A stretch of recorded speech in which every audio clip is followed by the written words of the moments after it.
수도권을 제외하면 가장 오랜 역사를 자랑하는 구미 국가산업단지가 대기업의 수도권 이전과 생산기지 해외 이전으로 일자리가 갈수록 줄고 있습니다. 최근 구미 상공회의소가 기업 유치를 위해서 지방기업의 법인세를 더 깎아줄 것을 정부에 건의했는데요.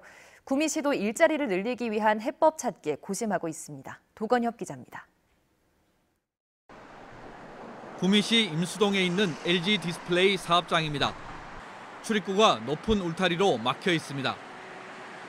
LG 디스플레이가 경기도 파주 생산시설을 증설한 가운데 구미 6개 공장 가운데 절반은 생산 물량 감소로 가동을 멈췄습니다.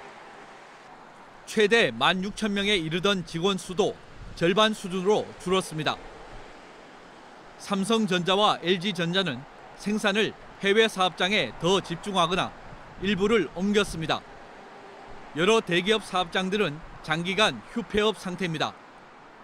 구미형 일자리 사업인 LG화학의 전기차 배터리 소재 공장 건립은 대통령까지 참석해 협약식을 가졌지만 2년째 늦어지고 있습니다.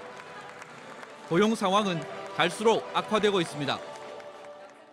구미 국가산업단지의 고용 인원은 최대치를 기록한 2015년 10만 명을 넘겼습니다.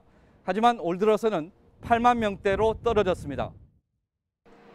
6년 만에 18%나 줄어든 겁니다. 지난해 하반기 기준으로 구미의 실업률은 전국에서 5번째로 높고 경북에서는 가장 높습니다. 구미 상공회의소는 투자를 유치할 특단의 대책이 필요하다며 지방에 있는 기업에게 법인세를 더 깎아주는 이른바 법인세 지방 차등제를 정부에 건의했습니다.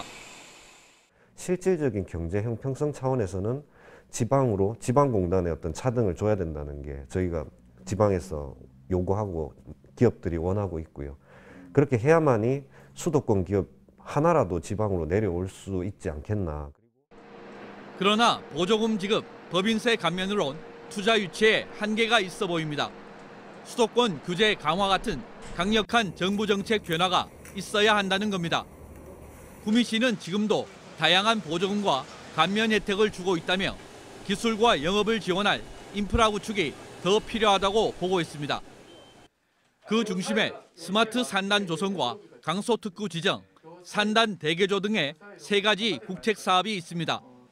기존의 전자산업 일변도에서 벗어나 미래 자동차와 드론 산업 등으로 사업을 다각화하는 것이 필요하다는 것입니다. 적어도 이제 구미시에서는 대기업보다는 이제 중견기업과 그리고 중소기업들을 철저하게 지원해주는 이런 정책이 필요하다고 생각을 합니다.